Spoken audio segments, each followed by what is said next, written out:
Hi there, Mayor Dan Pope with a weekly update. Hope you've had a great week. How about this February weather, huh? It's been a really nice tease of spring, I guess. I'm sure winter's coming, but it's sure like this weather we've had. I want to talk about a couple things today. Well, one, mainly about our city manager, and then I want to tell you a quick story.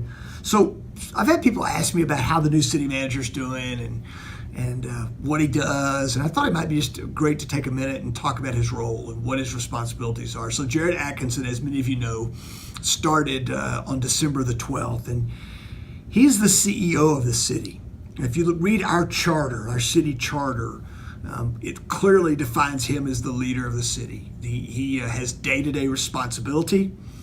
He's paid as such.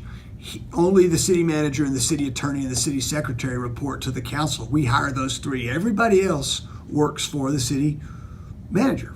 Police chief works for the city manager. Fire chief works for the city manager.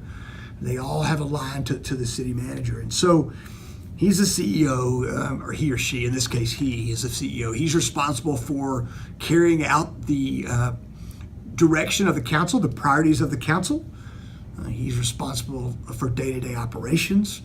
For instance, we'll approve a budget this fall in early September. His team is already working on the budget. He's got accountability for the budget. He's got accountability for what we do in our utilities, those efforts. Even though we've got people that run those, ultimately they report to the city manager. So he does quite a bit of work outside City Hall. Yesterday, he met with the Lubbock home builders at their West Texas home builders at their monthly meeting, and he shared with them a little bit about what his priorities are and how he's working with the council on that. This morning, he and I were on the radio for about 90 minutes together. So we expect him to not only work internally as a good CEO or leader would do, he should work externally with his customers, our taxpayers, our citizens. So that's what Mr. Atkinson does. I hope you've had a chance to meet him. If you haven't, I encourage you to reach out to him. He's very capable. He's a West Texan, and we really, really like having him here. I want to tell you a quick story now. Yesterday I was in a meeting with some citizens about another topic, and I was with the police chief, and one of the gentlemen in the meeting said, "Listen, I want to brag on one of your guys, one of your policemen." And we're in the kind of business, probably like your business, where there's good things going on all the time, but often people complain and really don't tell you when something good happens. Well, the story is that one of our motorcycle policemen stopped this gentleman's wife this week, and her inspection sticker, or her registration sticker, was expired. And she said, "Oh, officer, I'm so sorry. I've renewed it, but my husband hasn't had a chance to put it on for me yet." And she grabbed it. It was in the car with her, and she grabbed it and showed it to him. And our motorcycle cop said, "Well, if you don't mind, I'll put it on for you right now."